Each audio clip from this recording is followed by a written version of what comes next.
Iran का प्रस्ताव, जो पहली शर्त है, ईरान के खिलाफ कोई नया आक्रमण नहीं होगा। असलियत क्या है? सीजफायर के बीच भी ईरान पर हमले हुए हैं। दूसरी शर्त है, हॉर्मूज पर ईरान का कंट्रोल होगा। इसकी असलियत यह है कि अमेरिका यहां टैक्स देने पर तैयार नहीं होगा। अमेरिका नहीं चाहता है कि हॉर्मूज से शिप गुजरे तो कोई उस पर टोल दे। तीसरी शर्त है, सभी परमाणु और आर्थिक प्रतिबंधों को हटाया जाए जो अमेरिका ने लगाए। असलियत यह है कि सीजफायर के बाद ट्रंप ने कहा परमाणु संवर्धन की अनुमति नहीं, यानी जो परमाणु को शुद्ध ईरान कर रहा था, इनरिच कर रहा था, इसकी हम इजाजत नहीं देंगे। लेकिन यह शर्त का हिस्सा है। चौथी शर्त, जब्त $100 बिलियन वापस मिले ईरान को, जो बैंकों में फ्रीज थे उनके। अमेरिका ईरान के साथ मिलकर इस पर बात करने की बात कर रहा है। पांचवी शर्त है, सभी दूसरी तरह के प्रतिबंधों को हटाया जाए जो सैंक्शंस ईरान पर अमेरिका और दूसरे देशों ने लगाए। इसकी असलियत यह है कि टैरिफ और सैंक्शन राहत पर बातचीत करेगा अमेरिका। छठी शर्त है, मिडिल ईस्ट से अमेरिकी सेना वापस हो, सैन्य अड्डों पर जो ट्रंप की सेना मौजूद है। इस पर असलियत यह है कि अमेरिका शायद ही इसके लिए तैयार होगा क्योंकि उसके वहां सैन्य अड्डे। सातवीं शर्त है, लेबनान समेत सभी मोर्चों पर युद्ध की समाप्ति हो, यानी लेबनान में जो इजराइल हमले कर रहा है वो भी समाप्त हो। असलियत यह है कि इजराइल के लेबनान में हमले अभी भी जारी। आठवीं शर्त है, संयुक्त राष्ट्र सुरक्षा परिषद यानी यूएनएससी के सभी प्रस्तावों को समाप्त किया जाए। इस पर असलियत यह है कि ईरान को हथियार देने वाले देशों पर 50% टैरिफ लगेगा।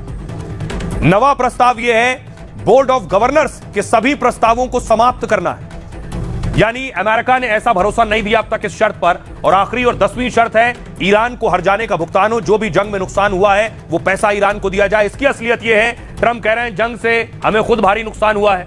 तो सवाल यह है, शर्तें तो लंबी चौड़ी हैं, लेकिन क्या उन शर्तों को माना जा सकता है? क्या अमेरिका मानने को तैयार है? और शर्तें नहीं मानी जाएंगी तो सीजफायर कैसा? क्योंकि ईरान की रिफाइनरी पर अटैक हुआ है, फिर कैसी जंग रुकी है? सबसे पहले देखिए, सीजफायर के बाद ईरान के लवाना द्वीप पर हमलों से जोरदार धमाका हुआ। लवाना में एक तेल रिफाइनरी पर अटैक हुआ। सीजफायर ऐलान के कुछ घंटों बाद यह हमला हुआ।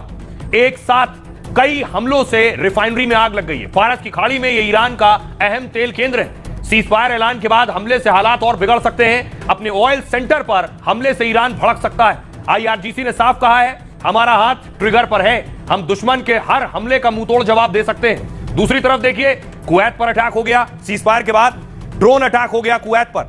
कुवैत के रक्षा मंत्रालय ने ईरानी हमले की पुष्टि की और कहा, हमने ईरान के 28 ड्रोन नाकाम कर दिए। ईरान ने ऑयल सेंटर और पावर प्लांट को निशाना बनाया। पानी के कई डिसैलिनेशन प्लांट पर भी उसने हमला किया। ईरान ने हमले से कई जगह बड़ा नुकसान का दावा किया है। यूएई पर अटैक हो गया। युद्ध विराम के बाद यूएई में भी ईरानी हमलों से कोहराम मचा है। अबू धाबी के गैस प्लांट पर मिसाइल ड्रोन से अटैक किया गया। यूएई ने कहा है, एयर डिफेंस से हमने ये सारे हमले नाकाम कर दिए, लेकिन प्लांट में एक मिसाइल गिरने से आग लगने की भी खबर है। ईरानी हमले से एक भारतीय समेत 3 के घायल होने की भी खबर है और फिलहाल प्लांट का कामकाज रोकना पड़ गया है। दूसरी तरफ बहरीन पर भी हमले हो गए, इसीलिए सीजफायर पर सवाल उठ रहा है। बहरीन में मिसाइल हमले के अलर्ट के सायरन बज रहे हैं। लोगों को सुरक्षित ठिकानों पर जाने की चेतावनी जारी की गई। राजधानी मनामा सहित कई इलाकों में धमाके सुने गए। ईरान के हमले से बहरीन में एक घर में आग लग गई।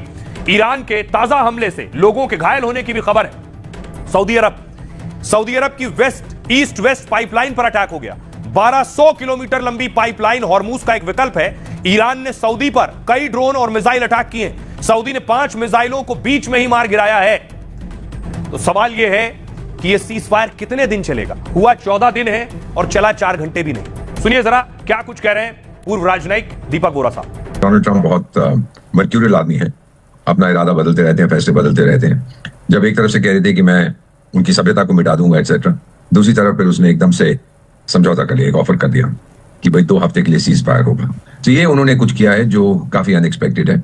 ईरान में तो लोग खुशी मना रहे हैं, लेकिन अमेरिका में ट्रंप को कोई शाबाशी नहीं मिली है कहने के लिए, क्योंकि जहां वो कहता रहा हम बहुत जल्दी जीत जाएंगे, ईरान को घुटनों पर ले आएंगे, वो नहीं कर पाया। अगर ये अग्रीमेंट इंप्लीमेंट होता है, और ये मुझे पता नहीं कि ये इंप्लीमेंट होगा नहीं, क्योंकि अग्रीमेंट के 2 घंटे के बाद फिर मिसाइलें उड़नी शुरू हो गई थी। आज सुबह भी थोड़ी देर पहले मेरे फ्रेंड्स ने, इजराइल वालों ने बताया कि एक और मिसाइल आ गई थी वहां से। अब ये क्यों हो रहा है, कैसे हो रहा है, कौन सीरियस है, कौन किस पे भरोसा करता है, ये बहुत जरूरी बात है। तो अब सवाल यह है कि कितने दिन की शांति है, और खबर यह है कि ईरान से शांति वार्ता के लिए नहीं जाएंगे जेडी वेंस।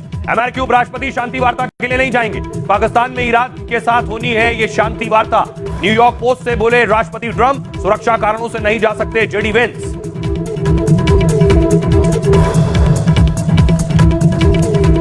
तो अब सवाल यह है कि 2 हफ्ते के लिए कागजों में ही सही जंग रुकी